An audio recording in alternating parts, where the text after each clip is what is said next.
Good morning, good morning, good morning. Very stupid o'clock, everyone. Welcome to another episode of Spilling Tea. I am your host, Tiffany Daniels. Now, it's not actually stupid o'clock right now, but I am doing my video now for the morning. I'm going to be releasing it then when it will be stupid o'clock, but at least I can get possibly about 20 to 30 more hours of sleep. And let's face it, I need all that I can get.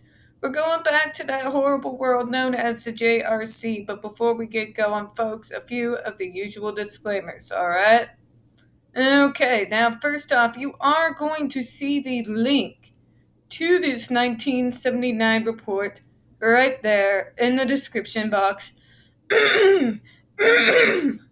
alongside the other pertinent links to the Stop the Shocks campaign, including Autistic massive archive on the subject, the templates, folks, I don't have to tell you, sign your name, click on your senator, any ever present and self-explanatory change.org, shut the Judge Rotenberg center down petition. Now, trigger warning. First off, guys, especially from the actually autistic hashtag, this report is from 1979 and is therefore going to have some of the most ableist, hateful, bigoted language you can possibly imagine in it. It is not coming from me. I'm just reading from the report directly, alright? Also, it may not actually be stupid o'clock, but let's face it, it's in the middle of the afternoon, and I'm already winding down for bed because Mommy's got to be up at least about around 1:45 a.m. in the morning. See, co-host knows what I'm talking about. He says, "It's okay, Mommy, I'll purrs and make it all betters." Alright. So, if I stumble over any of my words, my apologies in advance. My apology, you scared his cuteness. His cuteness makes everything better. Tells them, Mr. Mew. Alright, well, Mr. Mew, we're going to where we left off earlier, which is comparison of philosophy and actuality. Oh, for God's sake, they have a philosophy? Oh boy. Behavior Research Institute has prepared a number of publications to describe the program and explain the framework for the treatment. Actual observation of the program highlighted some discrepancies between the written objectives and actual implementation. Who's surprised? Is anybody surprised? Tell me true now. The following 4 articles are provided as basic literature describing the program with which direct observations are compared. The treatment of autistic children and a proposal for their future, published in Autism Diagnosis, Current Research and Management, edited by Ritvo, Halstead Press, 1976, prepared at BRI, June 14th, 1975.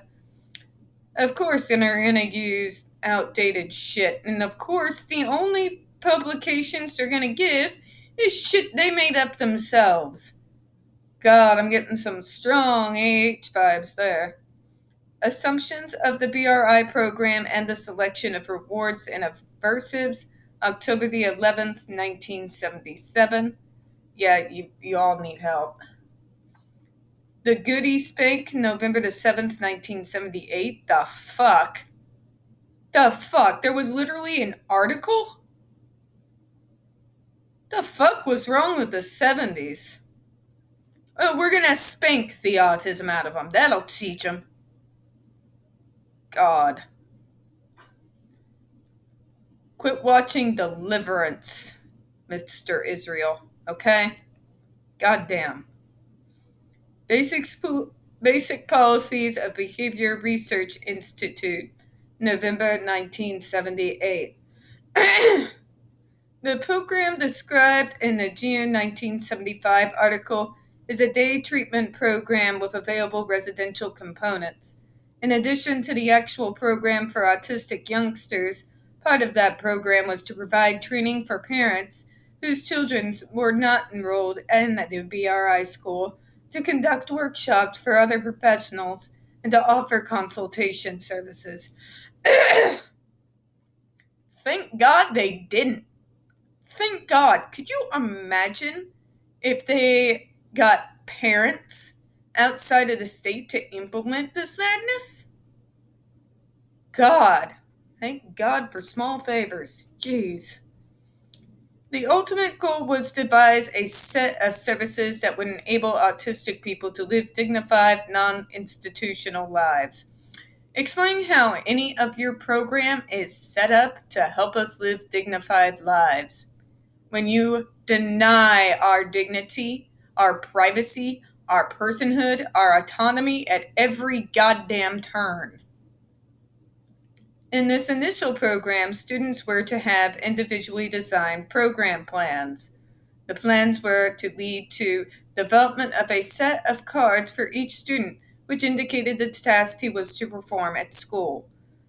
Yeah, because we autistics, we're just not worth keeping around unless we can do something for you. God. The student was to be responsible for looking at his cards, securing and initiating the task, completing it, and signaling that he had finished his work.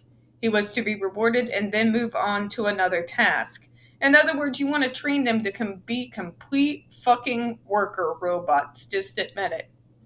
You all have done this for years, this ABA concept that we are not supposed to have any kind of affection, love, or goddamn acceptance unless we mask every goddamn day of our lives and work until we die. And by the way, folks, if you think that's gone away, it hasn't. That is right down to this day. And you want to know what happens when we have autistic burnout and then we need help? Because we done what we have had pounded into our heads we had to do in order to be worthy of love and acceptance. Oh, now they want a handout. And no, folks, I'm not kidding. This is how people think. Direct observation of the program did not demonstrate this self-initiative. Rather, students were given tasks to perform and to repeat over and over again. Remember, Jennifer Masumba mentioned this, so that hasn't changed. One child performed the same stacking ring 18 times in a 45-minute observation period. That same evening, he was instructed to complete the stacking ring task again and again in his residence. Another child put the same cardboard puzzle together 3 days in a row. And a child played with a light bright pegboard at school and again at his residence. Each of these children was in dire need of language development, self-care training, and gross motor development. In the BRI literature prepared in 1975, contracts between student and his treatment worker are described. The student and worker were to mutually define a task to establish a criterion for success and to select a ward for successful completion. Upon program observation, the contracts had become unilateral decisions by the staff. Kitchen timers were set off for specifics, period. If a child did not exhibit a specific inappropriate behavior during that period, he was rewarded for its absence. Oh, God fucking forbid we don't mask every goddamn second of our lives. You people wonder why we're antisocial? This shit. This shit. Right here. Throughout all articles, the mini-meal concept is described, whereby children receive their meals in bites as rewards for performance, which is fucking insane. It is goddamn insane that fucking children have to earn the right to eat bite by bite.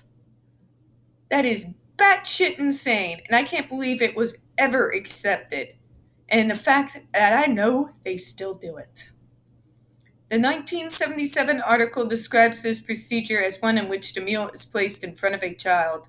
When the child has performed, The worker tells him to take his reward. Once the student rewards himself in a dignified way without having to be spoon-fed by the teacher, oh, fuck me. Contrary to this description, virtually all observed students were spoon-fed by treatment workers.